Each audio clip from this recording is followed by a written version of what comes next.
Mrs Deshmukh के साथ बहुत बुरा हुआ था। असल में हुआ ये था, उस शनिवार की रात मिसेस देशमुख देर से एक पार्टी से घर लौट रही थी, पर रास्ते में उनकी स्कूटी बंद पड़ गई। इसलिए उन्होंने वहां से ऑटो लिया और घर आ गई। लेकिन घर आने के 10-15 मिनट के बाद उनके घर की घंटी बजी। उन्होंने दरवाजे के पीप होल से देखा तो उन्हें दरवाजे पर वही ऑटो ड्राइवर दिखा जिसकी ऑटो में वो घर आई थी। क्या हुआ भैया, आप यहाँ क्यों आए हो? उन्होंने घर के अंदर से ही रिक्शा वाले से पूछा, मैडम आप अपना मोबाइल ऑटो में भूल गई थी, इसलिए मैं आपको लौटाने आया हूँ। लेकिन मिसेस देशमुख उस रात घर पर अकेली थी। उनके पति काम के सिलसिले में विदेश गए हुए थे। सास का पहले ही निधन हो चुका था और कुछ देर पहले वो ऑटो ड्राइवर शीशे में उन्हें गंदी नजर से देख रहा था। इसलिए उन्हें इतनी रात गए एक ऑटो ड्राइवर के लिए दरवाजा खोलना ठीक नहीं लगा। भैया आप मोबाइल दरवाजे के बाहर छोड़ दो, मैं कल सुबह बाहर आकर ले लूंगी। ओके मैडम, ठीक है, ऑटो ड्राइवर बोला। उसने मोबाइल दरवाजे के बाहर रख दिया और ऑटो लेकर वहां से चला गया। ऑटो की चले जाने की आवाज सुनकर मिसेस देशमुख ने दरवाजा खोला और वो ऑटो ड्राइवर के जाल में फंस गई। जैसे ही उन्होंने दरवाजा खोला, रिक्शा चालक का एक दोस्त जो वहीं छुपा हुआ था, उसने मिसेस देशमुख की गर्दन पर चाकू रख दिया और बोला, बिल्कुल चुप रहना, अगर आवाज की तो गला काट दूंगा। मिसेस देशमुख डर के मारे चुप बैठ गई और उसने फोन करके ऑटो ड्राइवर को वापस बुला लिया। ऑटो ड्राइवर जानता था कि मिसेस देशमुख मोबाइल लेने के लिए दरवाजा नहीं खोलेंगे। वह जानता था कि जब वो मोबाइल रखकर उनके घर से चला जाएगा तभी मिसेस देशमुख घर के बाहर मोबाइल लेने के लिए आएंगी। इसलिए उसने अपने प्लान में अपने दोस्त को शामिल कर लिया था। उसने दरवाजे की बेल बजाने से पहले ही अपने दोस्त को दरवाजे के बाजू में चाकू लेकर खड़ा करवाया था और सब उसके प्लान के मुताबिक हुआ और मिसेस देशमुख उसके जाल में फंस गई। ऑटो ड्राइवर उसके दोस्त ने मिलकर मिसेस देशमुख से जबरदस्ती की।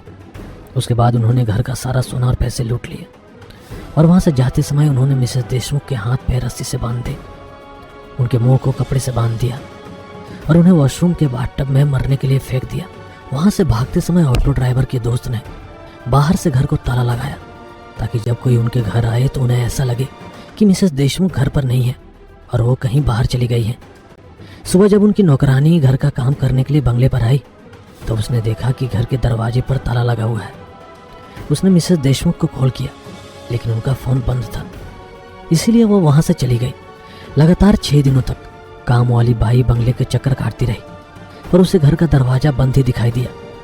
7वें दिन जब मिसेस देशमुख के पति मनोज राव देशमुख विदेश से आए और उन्होंने अपने पास के चाबी से घर का ताला खोला, जब वह फ्रेश होने के लिए वॉशरूम गए तो उन्होंने उनकी पत्नी का शव बाथटब में पाया। मिसेस देशमुख की 6 दिनों तक भूख और प्यास से मौत हो गई थी। 7 दिनों के भीतर पुलिस ने 2 रिक्शा चालकों को पकड़ लिया। तब पूछताछ में उन्होंने पुलिस को बताया कि उस शनिवार की रात क्या हुआ था। मैं समझ गया कि मिस श्यामला देशमुख की रूह ऑटो चालकों को मारकर अपनी मौत का बदला ले रही थी, क्योंकि शायद उन्हें लग रहा है कि जो उनके साथ हुआ वो किसी और महिला के साथ ना हो। इसलिए वह समाज से ऐसे लोगों को मार रही थी जो औरत की तरफ बुरी नज़र से देखते हैं और उनके साथ उल्टी सीधी हरकत करने की कोशिश करते हैं। मैं चिल्ला चिल्लाकर मिसेस श्यामला देशमुख की आत्मा को समझाने की कोशिश कर रहा था कि मैं कोई ऑटो ड्राइवर नहीं बल्कि मैं एक पत्रकार हूँ और मैं किसी बुरी नीयत के साथ यहाँ नहीं आया था। लेकिन उस आत्मा को मेरी किसी भी बात से कोई फर्क ही नहीं पड़ रहा था। वो कभी यहाँ से बाहर नहीं निकल पाएगा, ना जिंदा ना मुर्दा। मुझे इस बाथरूम में बंद हुए 4 दिन बीत चुके हैं। भूख प्यास से मेरा शरीर कमजोर हो चुका है। अब तो जैसे मेरे जीने की इच्छा ही खत्म हो रही है। इस डायरी में अपना दर्द बांटकर थोड़ा अच्छा महसूस होता है। बस एक उम्मीद के साथ जी रहा हूँ कि वह दरवाजा खुल जाए और मैं वहां से भाग जाऊं। मुझे मेरी बीवी बच्चों की बहुत याद आती है। मैंने लाख कोशिश की पर वो मजबूत दरवाजा नहीं खुला। प्यास से मेरा गला पूरी तरह सूख चुका है। मैं रो रहा हूँ लेकिन मेरे आंसू तक खत्म हो चुके हैं। नल से लगातार काला पानी बह रहा है जिससे गंदी बदबू आ रही है। मैं मन ही मन सोच रहा हूँ आखिर मेरी क्या गलती है, क्यों मैं इस मौत के भंवर में फंस गया हूँ। तभी मेरे मन में ख्याल आया, मिसेस श्यामला देशमुख भी ऐसे ही मौत के जाल में फंस गई थी। उनकी भी क्या गलती थी। आज 5 दिन हो चुके हैं। अब मैं भूख प्यास बर्दाश्त नहीं कर पा रहा हूँ। मेरा दिल और दिमाग नकारात्मकता से भर चुका है।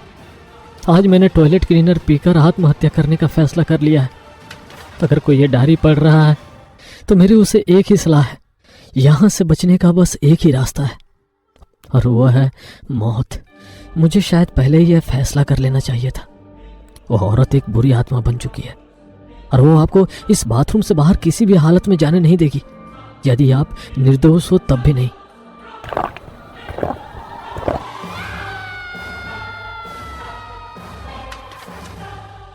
डायरी के आगे के पन्ने खाली थे।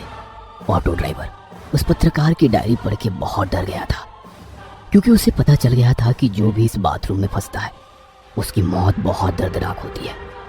उसे लगा कि पत्रकार सही था, उस औरत को बस एक ही चीज चाहिए और वो है ऑटो ड्राइवर की मौत। पर वो ऑटो ड्राइवर हार मानने वालों में से नहीं था। पर यहाँ से निकलूं कैसे?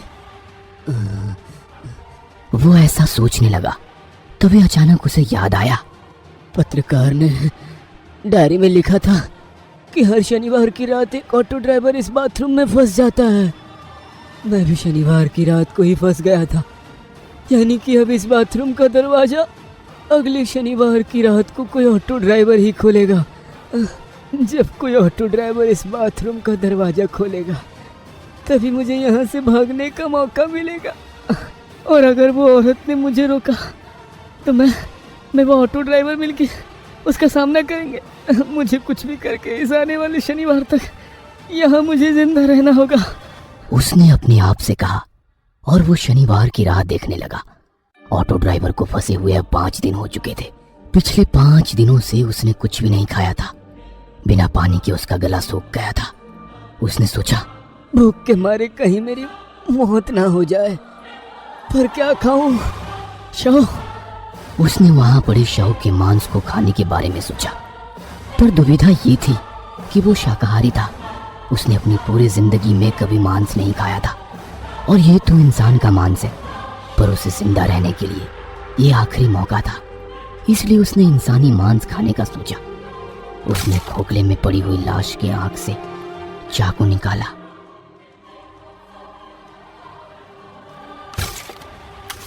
और बाथटब में पड़े शव का मांस निकाला। उसने अपनी जेब से लाइटर निकाला और उस मांस को चाकू में लगाकर उस मांस को भूनकर खाने लगा। उसे 2-3 बार उल्टियां आई, पर उसे जिंदा रहने के लिए वो मांस खाना पड़ा। आखिरकार उसका इंतजार खत्म हुआ। शनिवार की रात आई। ऑटो ड्राइवर इंसानी मांस खाकर शनिवार तक जिंदा रहा। उसने घड़ी में देखा तो रात के 2 बजे थे। वो औरत पक्का नई शिकार के लिए निकल गई होगी। हाँ। उसने अंदाजा लगाया, क्योंकि वो भी रात के 2 बजे के आसपास उससे मिला था। वो औरत गुलाबगंज रोड पर ऑटो की राह देख रही थी। तभी वहां एक ऑटो आई। ऑटो ड्राइवर ने पूछा, कहाँ जाना है मैडम? अवंती नगर। उस औरत ने कहा। अवंती नगर सुनते ही ऑटो ड्राइवर थोड़ा डर गया, क्योंकि उसे पता था कि गायब हुए ऑटो ड्राइवर्स की ऑटो रिक्शा दूसरे दिन अवंती नगर के कोई सिल्वर लीफ बंगले के बाहर मिलते थे। उसने मन ही मन कुछ सोचा और कहा, नहीं मैडम, अवंती नगर मैं नहीं आऊंगा। उसने औरत से कहा, अरे मुझे पता है भैया कि आप क्यों मना कर रहे हो, पर क्या आपको मैं कोई अपराधी लग रही हूँ? मेरी स्कूटी बंद पड़ी है, रात के 2 बजे हैं और मुझे घर जाना है, काफी देर हो गई है और आज घर पे मैं अकेली हूँ। आप अगर घर नहीं छोड़ेंगे तो मैं घर कैसे जाऊंगी? वो औरत ऑटो ड्राइवर से बोली। ये सुनकर ऑटो ड्राइवर को उस औरत पर दया आ गई। इंसानियत के नाते उसने कहा, ठीक है मैडम, बैठिए। वो औरत ऑटो में बैठ गई और ऑटो अवंती नगर की ओर चल पड़ा।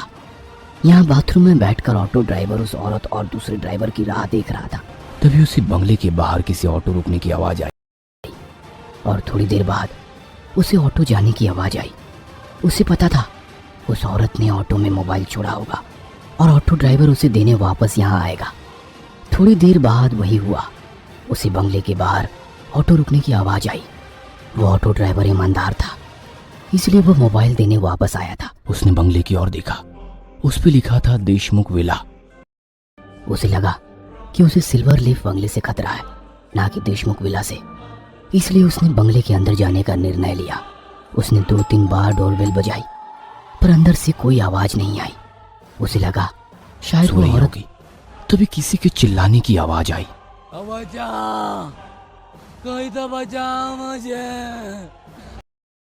मैं इस बाथरूम में फंस गया हूँ, बचाओ। बाथरूम से ऑटो ड्राइवर चिल्लाने लगा। बंगले के अंदर से आने वाली आवाज सुनकर नया ऑटो ड्राइवर सावधान हो गया और उसने दरवाजे पे हाथ मारा तो दरवाजा खुला था। उसे लगा कुछ तो गड़बड़ है, इसलिए वो अंदर की ओर चला गया। तभी उसे बाथरूम में फंसे ऑटो ड्राइवर की आवाज आने लगी। बचाओ बचाओ, मैं ऊपर वाले कमरे के बाथरूम में फंस गया हूँ, बचाओ बचाओ। नया ऑटो ड्राइवर दौड़ते हुए उस बाथरूम की ओर गया। जल्दी दरवाजा खोलो, मुझे यहाँ से बाहर निकालो, उस औरत ने मुझे इस बाथरूम में बंद कर दिया है, जल्दी खोलो। हाँ हाँ 1 मिनट। ऐसा कहकर नए ऑटो ड्राइवर ने दरवाजा खोला और दरवाजा खोलते ही उस औरत ने नए ऑटो ड्राइवर को पीछे से लात मारी और वो नया ऑटो ड्राइवर भी बाथरूम में गिर गया। और वो तभी उस औरत ने बाहर से दरवाजा बंद कर दिया। नया ऑटो ड्राइवर बाथरूम में लाशों के ढेर को देख जोर जोर से चिल्लाने लगा। अब वो जान चुका था कि शहर के गायब हुए ऑटो ड्राइवर जाते कहाँ हैं। दूसरी ओर पुराना ऑटो ड्राइवर अपना सर पकड़ के बैठा था, क्योंकि उसका यहाँ से बाहर निकलने का प्लान फेल हो चुका था। नया ऑटो ड्राइवर दरवाजे पे लात मारने लगा। दरवाजा खोलो, वरना मैं तुम्हें छोड़ूंगा नहीं, तुम्हें जान से मार दूंगा। तभी अचानक पुराने ऑटो ड्राइवर ने कहा, दोस्त तुम्हारा मोबाइल कहाँ है, जल्दी से निकालो और पुलिस को फोन लगाओ, जल्दी निकालो। तभी नए ऑटो ड्राइवर ने अपनी जेबें तराशते हुए कहा, अरे अरे मैं अपना मोबाइल फोन ऑटो में भूल गया। ये सुनते ही पुराने ऑटो ड्राइवर को गुस्सा आया। तेरी माँ की, मैं इतने दिन तुम्हारी राह देख रहा था और तुम मोबाइल ऑटो में भूला है। पर यहाँ हो क्या रहा है, हमें यहाँ क्यों बंद किया है? तभी पुराने ऑटो ड्राइवर ने उसे सारी बातें बताई।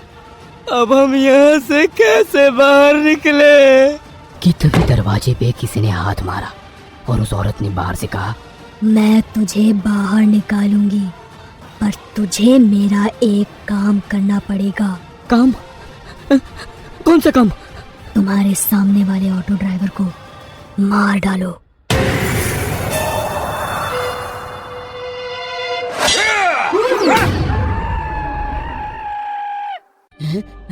न तू मुझे मार सकता है, न वो औरत, मैं अमर हूँ। हाँ। मैं तुम्हें नहीं मारने वाला था,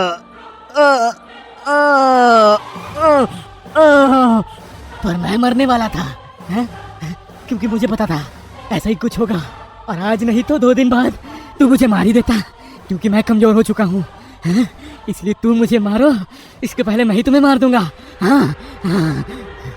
नहीं नहीं, मुझे मत मारो, मैं तुम्हारे पैर पकड़ता हूँ, मुझे मत मारो, मत मारो मुझे। बाय बाय मेरे दोस्त, बाय बाय।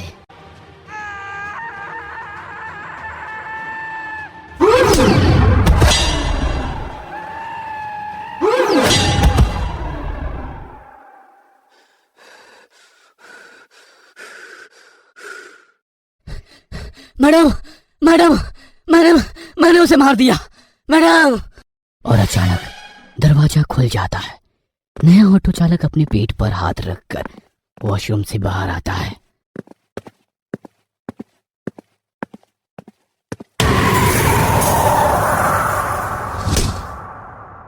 तुझे क्या लगा मैं तुझे छोड़ दूंगी?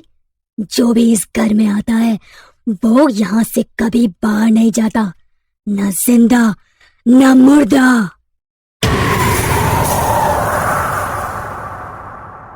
घर आजा सजन, तेरी राह तकूं मैं रात दिन, के कहीं न लागे मन, तेरे बिन घर आजा।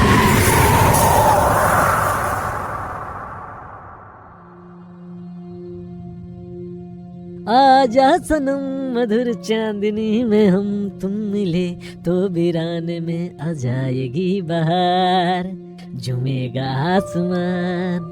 तभी अचानक रास्ते के किनारे उसे एक औरत दिखी। उसने औरत के पास आकर ऑटो रोका। कहाँ जाना है? अवंती नगर। ये सुन ऑटो ड्राइवर को डर के मारे पसीना आ जाता है। नहीं मैडम, ऑटो नहीं जाएगा वहाँ। प्लीज छोड़ दो ना, आज मैं अकेली हूँ घर पर। नहीं, ऑटो नहीं जाएगा। ऐसा कहते हुए ऑटो ड्राइवर वहाँ से चला जाता है। कुछ दूर जाने के बाद वो सोचता है, ये कैसे मुमकिन है? ये औरत तो 4-5 महीने पहले मर चुकी थी। तभी अचानक उसे गाना सुनाई देने लगता है। घर आजा सजन, तेरी राह तकूं मैं रात दिन। ऑटो ड्राइवर आईने में दिखता है तो वो औरत पीछे ऑटो में बैठी हुई वही गाना गा रही थी।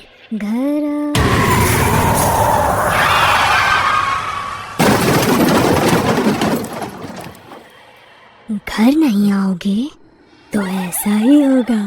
And welcome home.